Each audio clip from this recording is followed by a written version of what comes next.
What is up, guys, and welcome to another episode of Guarani Vision, the first ever podcast dedicated to Paraguayan football in English. As always, I'm Roberto Rojas, and joining me is my great co-host, Ralph Hanna. And guys, here we are, another episode of Guarani Vision. It's finally May. It is finally May here on Guarani Vision, obviously right towards the end of the European season. So obviously that's a big thing for a lot of people. But of course, we're right in the middle of really the talent of the Apertura season.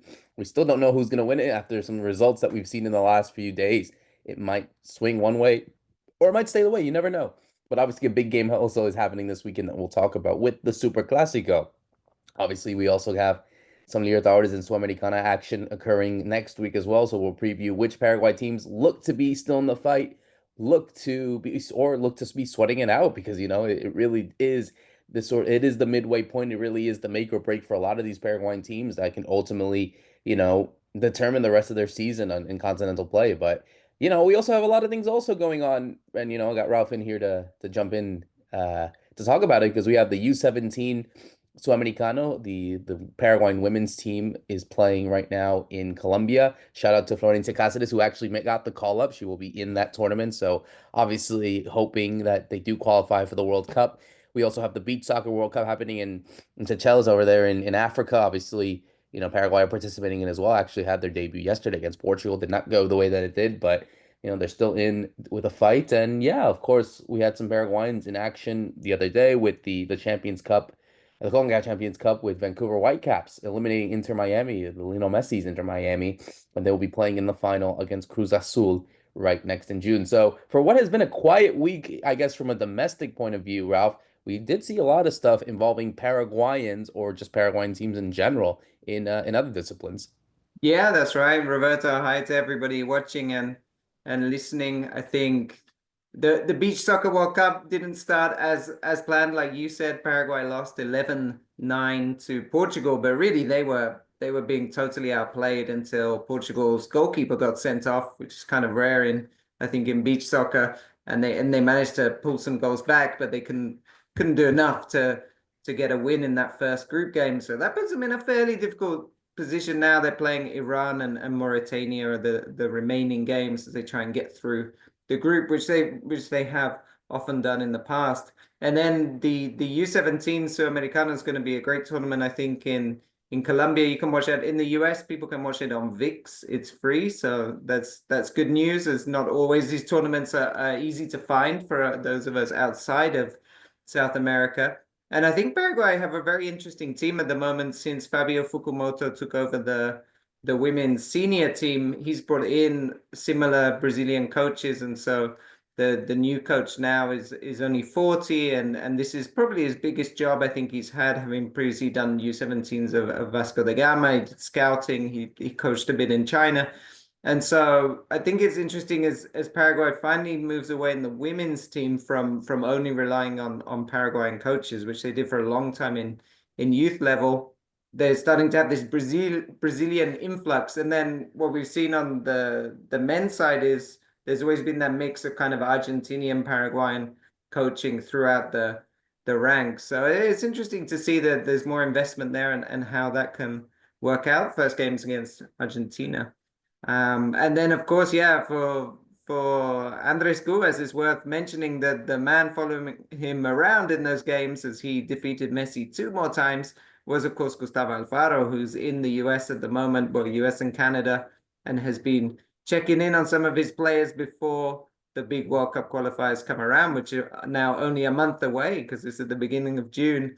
And you were mentioning just off air that Cues is in the final now against Cruz Azul, and that game's only a few days before they take on Uruguay in the next eliminatories, the next World Cup qualifier. So really it is so much football, even though we're at the end of the European season, there's so much coming up and leading up to what's going to be a very busy summer for those of us in North America.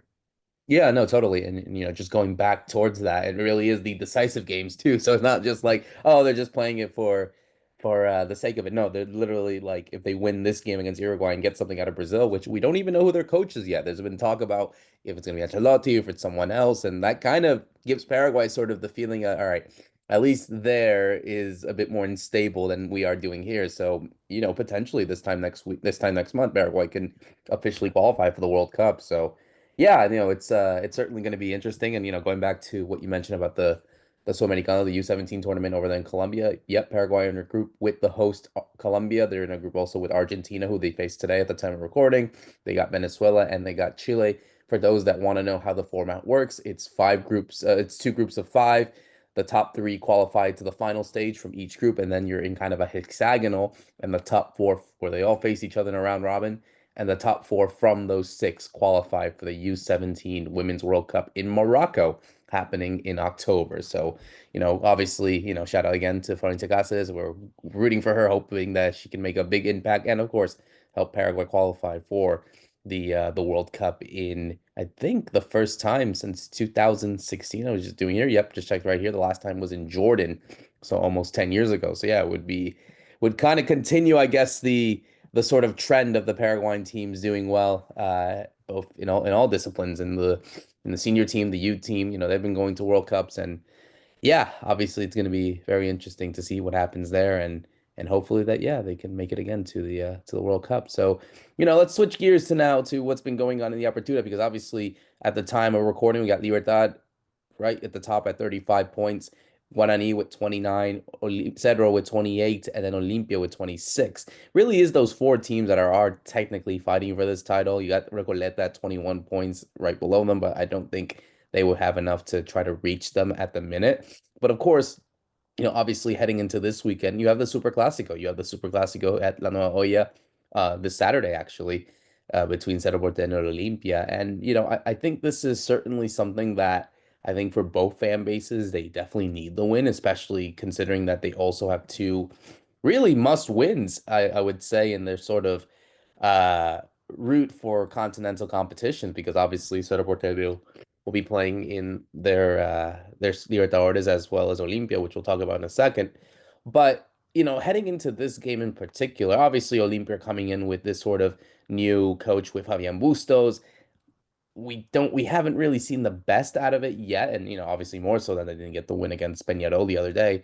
And as for Cedro, they're slowly getting better. I know they did drop points the other day against Bolivar, which again, it was a bad result from them on their end, but you kind of saw in the domestic league that Cedro are kind of gaining that momentum. They got wins, albeit very tight ones, against Trinidense and then against Recoleta.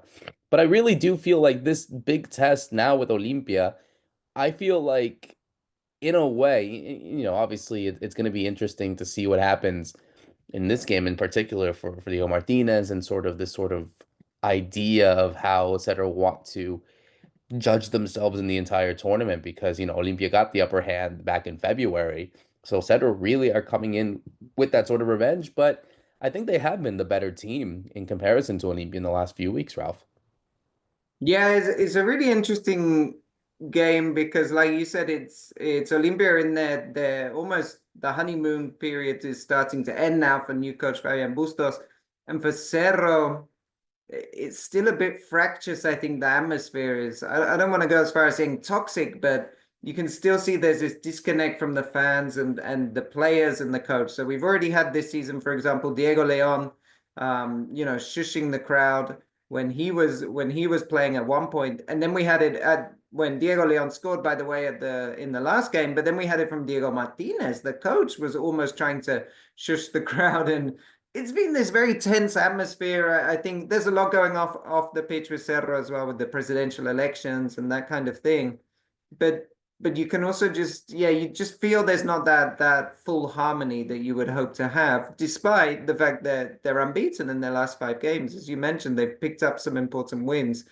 And so when you talk about the pressure, I think maybe it's slightly more on Cerro than Olimpia in this case, because Olimpia is still at maybe the end of this honeymoon period, like I was saying, for Bustos, where what we've seen so far is he's at least got a few things right for them defensively. I think 4 of their last 5 games has been under 3 goals, and that's mainly because they've been conceding less. They did concede that goal to Camacho in the last game against Trinidense when they drew. So again, dropping points again, but generally they've looked just a bit more stable. And what they're really struggling to do is find some of that spark going forward. Whereas Cerro's problem, I think, has been more there with Martinez. He has the style he wants to play. He wants to be very free flowing. He wants players to attack. That's why he likes having Alan Benitez at right back and then often Diego Leon at left back, really up inside the box and creating chances and scoring goals. So it was both Benitez and Leon were so important in that last win against Recoleta. But at the same time, we've seen when they come up against bigger teams, that can leave them just a bit too stretched, and they can concede too many. So you have these two teams now. It will be interesting to see how they go into the match and go against each other. Whereby, is it going to be Cerro just taking the game to Olimpia and Olimpia trying to sit back, or are we going to see a very clever Olimpia on the counter attack, which is I think what we saw in that first meeting from this year. And then ultimately, I think the question is the game important? Some people might be asking. If you look at the league table, that they're on the fringe. I mean, it's going to be hard to really mount a challenge on Libertad, although Libertad have been dropping points. And they both have really important games coming up in Libertadores just a few days after. But then this game, I think, still holds so much importance just for what it is historically, but also because what we were just talking about, both coaches are not in. This is the kind of win that could really turn the fans onto their team, and a loss could maybe turn fans against them. So I think there's a lot riding on this match, even though the league position might not suggest it. Well, I think on that sense, I think it really, like you said, I think Cedar are under pressure because I think they're really, I think the sort of the what's it called, the jury is still out in regards to what Diego Martinez is trying to do. And look, I mean, if they get the win against Olimpia, then they go and beat Palmeiras, I think obviously that would change around. But ultimately, at the same time, it could also go against them. So really, I would not want to be Diego Martinez at the minute. I think really, I don't know if he. I don't know if he's under pressure for his job per se, because, ultimately, Cedar are still in a position to qualify for some sort of tournament. It would be bad if they do get eliminated, obviously, in such a group that, has been getting a bit more tighter now with Tony Cristal and Bolivia. But, I feel like, in a way, if they are able to get the result against Olimpia, especially this Olimpia side that have been a bit poor in recently. And so I think that gives Cedro a chance to be like, hey, we can take advantage of this. And you look at some of the options that they've been trying to do, they've been going for some young players as well, that could be sort of a wild card. So ultimately, if it does work out, I think that could give Cedro the advantage, I think, on the weekend. Yeah, and what I think Cerro are really relying on as well is there's a few key players that have been this week weren't training, but they're hoping to come back and be able to play a part. So you have Cecilio Dominguez who has come back, but he's still finding it hard, I think, to get into the rhythm of playing every few days. Gaston Jimenez hasn't played recently, so he's coming back from injury. That would be a really important piece in the midfield. And then the two strikers, Jonathan Torres and Chico da Costa, they're not fully fit at the moment, so they're waiting to see if they'll be available. And I think those names are going to be that's going to make a big difference, I think, to Cerro's attacking threat, firepower, but also a bit of experience for these kind of big games, especially someone like Cecilio Dominguez, who's been in many Clásicos before. And then on the side of Olimpia, I mean, what we saw in the last Clásico was maybe the best 15 minutes of Dario Benedetto, and this whole time he's been there, he still hasn't scored a goal. Bustos has really put his trust in him. I think when Fabian Bustos came in, I think he could have easily said, okay, Benedetto's not scoring, he's not playing well. He was a Palermo incorporation, so I'm not gonna use him, or he'll try and put some trust in him. And he's gone and tried to put trust in that kind of quality he has, even though he's not demonstrating it in form at the moment. And so this is another moment for someone like Benedetto. If he wants his redemption story, it would have to start here with some kind of magic or a little bit of difference, which he did do in that first Clásico with the assist. And so I think, yeah, it's also there's the pressure on the managers, but I think there's a lot of players there who have a few things to say. And in the case of Olimpia, we know that they're unbeaten in 12 games against Cerro now, which is, I think, unprecedented. I don't think they've ever been on such a historic run. One of the players that has been there in nearly all of those games is Richard Ortiz, the captain, who is also coming to what people think the end of his career. He's obviously, we've said this for a long time, he's just not as mobile as he used to be. He's older. It's harder to get around the pitch. If he plays in midfield, he needs another player to almost do some of the running for him. But his influence and often his influence even in scoring in some of these games has been so important. So then this is maybe another moment for him where a lot of people are starting to doubt him. And do we see once again he makes a difference or surprises Cerro in a Superclásico? So I think there's a lot of nice storylines building into this game as we look forward to taking place tomorrow as we record on Saturday. So how do you see it? How do you see this game going on then? Just putting the spotlight on you in terms of predictions. There's been so many ties in these last 12 games, that Olimpia hasn't lost. Most of them have been ties. It's not that they've been beating Cerro. And it's hard to not see that happening again when you look at the issues maybe both teams have. So we can see that maybe Cerro can definitely find a goal, but can they stop Olimpia scoring? Or even is Olimpia going to be so good defensively that they can stop Cerro, and then at the same time they don't seem to have enough going forward? So do we get like a 0-0? I don't think it'll be a 0-0, but I can't really see this being another tie. So I think it could be a 1-1 draw, which it sounds like sitting on the fence, but it's just what we've consistently seen from these teams. So I'm thinking a tie 1-1. I'll be the contrarian. I'm not even trying to be a homer, but I do think Cedro will have this opportunity right here to get something. So I'll say a tight 1-0 win for this one, just because I think they understand the sort of pressure that comes into a Super Classico. And also just like I said, like I think the momentum has to come at the right time before their game against Palmeiras. We'll talk about that in a second. But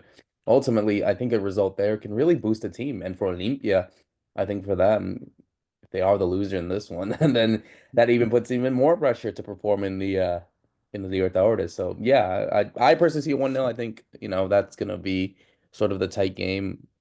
But again, I also wouldn't be surprised if there is a draw in this one. I don't see Olimpia winning this one, honestly. I look at the way that they've been playing, and I don't know if it'll be enough to get it. And again, I think Cedro have a lot to win for. They really have a lot going, and sort of revenge that I spoke about. I think they need to go for it. So I'm gonna say there for that sake, hope for my sake as well as a fan that they continue this. But I think as well, I don't think it matters what happens in this game. I still think Libertad are gonna win. They're gonna win the Apertura. I don't know. I mean, I'm looking at the schedule right here. So they got Tempestad on this weekend. Then they have to take on Sportivo Luqueño, a tricky team, of course, but I don't know if that will be enough to see them lose. Then they got Trinidense. Then they have to play Olimpia, and then heading into the final two, it's General Caballero de Juan León Marroquín, and then Do de Mayo. So out of all those games, maybe they can drop points in two, but again, that also would depend on what I need to do, what Cedro doing, Olimpia. I don't see this happening. I genuinely think Libertad are going to win it. It's just a case of when, in case not if. But yeah, that's just how I personally see. But do you see that with all that's been going on with Libertad recently, that maybe this continues, or do you think it's just a small blip and they're like, all right, they'll be back and win the Apertura? Yeah, I think that when we said last week, we feel it's not done yet. It can still be quite close, and then they drop points, and so it really still is quite close. But what I see more is whether they get. I'm sure they will start winning games again. Whether they fully get out of this blip and just go on a great run, I'm not sure. But I can't see Guarani making up the difference either. I mean, they don't play each other again. They've already played each other twice. So Guarani's kind of chance of a big swing in points is gone there. And you just mentioned all the teams. Other than Olimpia, they don't really face, let's say, a big team. I think Luqueño, in theory, could do damage with Morínigo's a smart coach, but at the same time, Luqueño is focused now on the Sudamericana, and I think that's where Libertad have the big advantage with everybody. The chasing pack of Guarani, Olimpia, Cerro all have continental competition as well. It's not as if they can really focus on the league. So I think just that little breathing space that Libertad have at the moment is going to be enough to see them through. It could be closer than we expected, but I think they'll be good for another title. Another title for Libertad in the Apertura. As we go into the Copa Libertadores, another big week for a lot of the Paraguayan teams as they really look to make that big push towards the qualification. I guess we'll stick to the team that obviously I think for me will have a lot of attention. And the first team that will play in the Libertadores, it's Cerro Porteño. They have to take on Palmeiras. They're coming off a dramatic 3-2 win, Palmeiras against Bolivar over there in La Paz. Cerro Porteño was unable to get the points at Sporting Cristal. So really, this is the game that, and what we saw over there at Allianz Park last month, a 1-0 win, Rios getting the goal early on and Gatito with a really good saves. Do you feel like it's going to be the same thing here? Because I feel like, Cerro Porteño have to go in, and Palmeiras, they're going to qualify to some sort of round. If they win, they'll qualify to the Libertadores round of 16 proper. But I think for Cerro Porteño's case, I think they need a statement win. They haven't had one of these in the Libertadores in quite some time. So this is the best opportunity for them. And, if they come off with that Superclásico, with the win and morale is high, then who's to say they can't do it against Palmeiras? I think it's tricky, but it's not out of the reach for them to get something over there. I don't know. Yeah. Well, I think the main thing about that 1-0 defeat was that Palmeiras really weren't. I don't think they were attempting to go as hard as they could, if that makes sense. They were just almost like holding Cerro at arm's length once they had enough, and you just felt like if they wanted to up a gear, or if Cerro had pushed them more, they could have pushed back more. So I do think the 1-0 was maybe a little bit favorable to Cerro, and you mentioned Gatito making some great saves, which also kept the score down. So we have to remember, I think there is still a big gap in quality. The last two times Palmeiras came to La Hoya, they won 3-0. I think in one game, I remember there's a red card quite early on. I can't remember the one before that, 2022, but they've won quite easily. Is this Palmeiras team as good as previous years? I mean, unfortunately for Cerro, probably. They have one defeat recently, but they've been winning pretty much every game in the Brasileirão until now. So they're second as we go into this, and Cerro coming off the Superclásico. So there's so many things, contributing factors, I think, for Cerro, that it could be difficult for them. What do they need to do to have a chance? I just can't see the way they want to play with, say, 4 attacking midfielders is going to work. I just can't see how that would work, which is what we've seen sometimes from Martinez at home.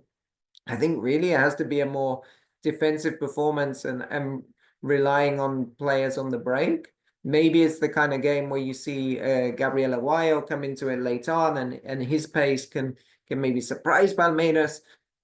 It would be a game if Cecilio Dominguez is fit, which is such a big if, because if he is fit at the moment, he'll play in the Clásico, and then he's probably not going to be fit enough to play another 90 minutes. So, but if somebody like Cecilio Dominguez can really help with that, holding the ball, bringing the ball forward, carrying the ball to get it out of danger, that might give Cerro a bit of respite against his team. But everything I'm seeing is I think it's going to be a really difficult game for them, and they're going to rue those points they dropped to Bolivar, because this is their last home game, right? So they really need to. I think they really want, or not want, but they really need the win, knowing the 2 trips they have after this. Yeah, I think even a draw would be bad. Like it would probably be in a positive sense of like, yeah, we didn't lose to Palmeiras, but I think ultimately they have to win because they need to at least have that sort of security to, if they win, they'll go to 7.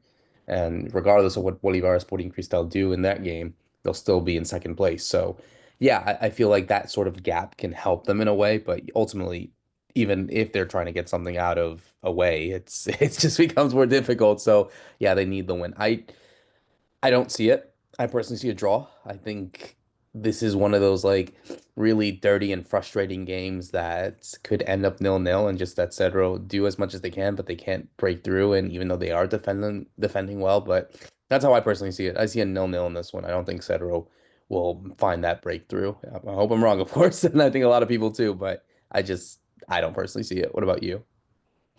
Yeah, I mean, I can't, I don't think I can even see a draw. I think, Oh, go for it. Just yeah, go with your heart. the the fact that Palmeiras won so comfortably the last two times they came there, it's yeah, there's not much indication that this Cerro team is better than 2023 or 2022. Is similar. Is that Hmm. they're very similar, and so I think we'll see probably Palmeiras get away with a win. I think we might see both teams scoring though, because Martinez ultimately he's gonna want to go for it because it's kind of what he does. So it could be a 2-1, Palmeiras 3-1. But I think hopefully we'll get Cerro scoring first and make it interesting. Yeah, and then even that just puts either way, the obligation to get something away from home still is big. So ultimately, regardless what happens, I think they still need to get one away win out of Sporting Cristal or a Bolívar. Let's go into Olimpia, who are also needing some sort of miracle because at the time of recording, they are bottom, so they wouldn't even transfer to either the Sudamericana at this stage. You know, they're coming off that draw against Peñarol. They have to go to the Jose Amalfitani in Buenos Aires taking on Vélez.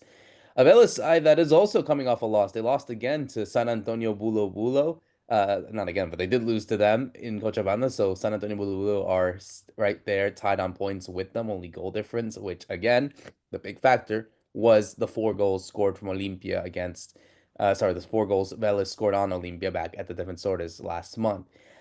I don't know if I feel like Olimpia are at this stage, they kind of are playing for morale in a way where, okay, they got 2 away games left. They do have to play San Antonio Lula at home, which again, if you don't beat them at home, I mean, that would be a huge embarrassment. So technically, they're still in with a chance for the Sudamericana, but I do think them dropping those points at home to kind of the two teams that they ultimately were supposed to beat to sort of get a chance to do that. I don't know if they can do that away from home, especially even with this honeymoon stage. Like at this point, it's like, do they have enough? Because I think the Peñarol result kind of showed that no, they don't, and now they have to go there and they have to win to at least stay alive. But I just don't see it. I think this one ends badly for them. Yeah, I think what we're seeing from Bustos is he's been much more defensive. That's been or it's been much more a foundation built on defense. And so when he goes away to Vélez, who are top of the group, have won, won their other home game so far against Peñarol, who Olimpia couldn't beat. You just think I can't see a way where they're gonna try and do something crazy like we saw really in the home game with Palermo against Vélez, where they were really just pushing forward, and letting themselves get hit on the break quite easily. And yeah, I just think he's going to be much more cautious in his approach. So I don't think we'll see something like the 4-0 again. It will be a totally different game. But at the same time, I can't really see Olimpia doing enough to win this match, especially away from home. And again, just like Cerro, they have to come off the Superclásico. So they have their big game, domestic game, which they can't play a weakened team, and then they have to travel. So it's going to be a tough one. I think what we will see, though, definitely is a tighter game, and it's the kind of game where Vélez also don't have to win. I think they're pretty comfortable in the group, so they might be okay also settling for a draw. If you're seeing after say 60 minutes, the game's not really going either way. I don't think someone's going to really make a change to try and win it, whereas they'll just try and make a change to see out the game. So I think I keep talking about ties, but I think we could see another draw here um with Olimpia not really forcing it too much, and Vélez also not needing necessarily the 3 points. So we could see another draw. So this might be the Bustos way, right? Because I think Olimpia drew their last game too, or made their last two. Yeah. So I don't see. I think Velas win comfortably. Honestly, I think they'll win 2-0 in this one. I don't. I think they kind of given up, and maybe they'll have a chance just to beat Bula Bula at the end of the group stage. But I think ultimately they don't have the chance to do it here. Another team that does have a chance though is Libertad. Libertad are heading to Argentina to take on Talleres. Remembering that Libertad are coming off their loss against San Pablo over there at La Huerta, but they did beat Talleres at home as well. So in a way, they kind of are on this momentum right now. They're on 6 points in second place in the round of 16, right? 1 point below São Paulo. So I think they like to do the double, and you know, it's Talleres side that haven't won yet so far in any of these three games. They lost to Alianza Lima, they lost obviously to Libertad, and they lost to São Paulo. So ultimately, it is a must win for them, but I feel like this kind of small blip, they have to bounce back from them, right? And ultimately, I think they feel that they have the team to do it. If they've already done it once, why not do it again? And this time away from home. Yeah, I think for Libertad, they will probably at the time of recording they've gone 4 games without a win. They've had a couple of injuries, especially with some of the older guys, you know, with Roque and Taquara. And also Melgarejo has maybe just dropped a little bit his level. But then you look at the overall quality of the team and you just think that they'll get out of this blip as we were calling it, but also I think they'll be really geared up for this particular match. They know that Alianza Lima is a very good team. This is probably the best Alianza Lima team we've seen in years, and so they can't really afford to slip up here, knowing that Alianza might even be able to pick up points against Sao Paulo. So I think I think we'll see a very strong Libertad team here. This is different to they don't have the pressure at the weekend. And remember, it's the coach, of course, of Talleres is an ex-Libertad legend in Cholo Guiñazú, and his son might be forming part of the Libertad squad that travels to Argentina. So that could be quite a cool moment. The father and son on opposing teams, right? One on the bench, one coming off the bench to play. We'll have to see if that happens. But I think what we're seeing from Libertad is they've been very good under Sergio Aquino managing games. The Sao Paulo game was a little bit different in that simply, I think the quality of Sao Paulo was much higher. But generally, I think he's approached the games in Libertadores very sensibly, very kind of shrewdly in terms of how I'm going to use the players at my disposal and how I'm going to try and manage each situation. So I think we could see, yeah, I'd be more positive that we could see a Libertad win, definitely avoid defeats and keep their chances up. Because like you say, I mean that they'll probably end up losing to Sao Paulo away, but then they've got the Alianza Lima game as well, where I think that will be their rival to determine should they finish second or third in Sudamericana. But I'm quite positive about this one for Libertad, and I think it could be a nice game for someone like Ivan Franco, who's been playing well in different moments, and I think he suits a bit of this more cautious approach. Ivan Franco's never been very quick, right? So when you are playing more the very vertical style that like Garnero preferred when he was with you know when he had like Tito Villalba on one side and Lorenzo Melgarejo charging up, sometimes he found it hard to fit Franco into his team, whereas I think Sergio Aquino's worked out a much better way to incorporate him with also a slower striker when you usually play Taquaro or Roque. It still works out for him. So yeah, I'm quietly confident that we can see Libertad pick something up here. I'm saying a draw on this one. What about you? I think Libertad might sneak it. I think a 1-0. I think what I've liked from Aquino is he's that kind of manager that can find a 1-0 win away in Libertadores. Interesting. Yeah, no, I think it's going to be a really good game, and I think ultimately the positive is on Libertad on this one. So we'll have to wait and see as we look at the Sudamericana to close out here real quick. We got two teams still in the fight. One team that is actually doing very well and haven't lost a single game yet is Guarani. They're obviously with 2 wins, 1 draw after 3 games. They're coming off also a really good win against Independiente, but now they have to travel to Potosí. They have to go to Bolivia, also a team that they already got a win and over there at home. They beat them 2-0. So in a way, I think Guarani feel, and you know, they're in a good spot right now. Like ultimately lowering the gap at 7 points, and then it's Boston River with 4, Potosí and Independiente with 3 respectively, but obviously with goal difference. So I think Guarani getting a result over there wouldn't be the worst thing in the world, depending on what Boston River does to Independiente. But I think they're running on a really good sort of run, I guess, with Chiqui Arce. So I think they could definitely get something out of there over there in Bolivia. Well, Chiquias in Bolivia, right? Because of course, famously, he took a Paraguay team to train for 3 weeks at altitude, and then they ended up losing anyway. Potosí is Potosí even higher than La Paz? I think it might be. Um, I don't know. For this one, I think the altitude is such a big thing. I have seen Guarani teams do quite. They've done quite well in Bolivia in recent years, from what I remember, often managing to get surprise results. Yeah, Roberto's just been in there. It's 4,800 meters. I mean, yeah, it's high. It's so high to see, and they won their only home game so far, 2-0. I think that would be the key thing. And there's another question of, depending on the way the results go the weekend, that could affect what Arce decides. Because let's just say hypothetically Guarani win at the weekend and Libertad lose, and they've cut the gap to 3 points in the league. He might think, okay, now I need to switch a bit more focus to at least the next league game rather than the Potosí trip, and maybe not play everybody and get them all tired at altitude, and then bring them back down. So I don't know for this game. I think uh, I'm trying to think of Guarani at altitude recently.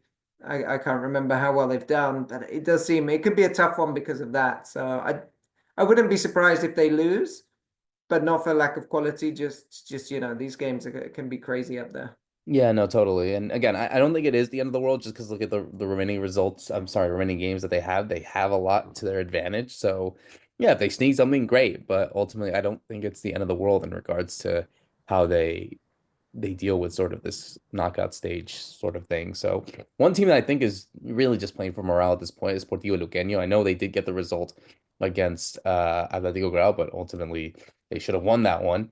Uh, they got Godoy Cruz at home. Is this a game where they're just making up the numbers? Because I don't know if they will have enough to really dip past either Gremio or Godoy Cruz, both of them who have not lost a single game yet. Yeah, I think in terms of qualifying from the group, there's not really much hope for Luqueño. It's more, I think, having these famous nights maybe where they can do something. They've historically had such a good run in the Sudamericana, but it's when the Sudamericana was maybe a weaker tournament. Now the way it's set up with more teams from Brazil and Argentina coming in, I think it's a much tougher tournament than it used to be. Group stage as well means usually the bigger teams are gonna be favored over the long format, or the longer format than just straight knockout. What I've liked, it's funny with Luqueño, because I think at times Mourinho shows he has quite a good group of players there, but at times they just lose games very easily, and sometimes it's like errors and just kind of silly situations. So we'll see if he can get the team up. I think they can give Godoy Cruz a good game. But like, whatever that result goes, wherever it goes, even if they were to win, I don't think you would see them being able to qualify because of Gremio coming up after. And it's just these nice moments for Luqueño that, of course, when I was there, I'm just trying to think, I was there like what, 2021, I think, and I was watching them in Intermedia. So I mean, it hasn't been that long ago, and now they're back at Sudamericana, back at the kind of level they have been more traditionally. And so, hey, I think it can be a fun night, but like you say, it's not really they're playing for anything at this point. It really is just morale at this point. If they get it, great, but I don't see them doing enough to get that sort of result to make the big push to qualify. So we'll have to wait and see. It's obviously going to be a fun week. We'll see what happens to all of the Paraguayan teams and all the Paraguayans participating. Another great episode of Guarani Vision that we'll cover next week. For myself, Roberto Rojas, and Ralph Hanna, thank you so much for listening in. See you soon.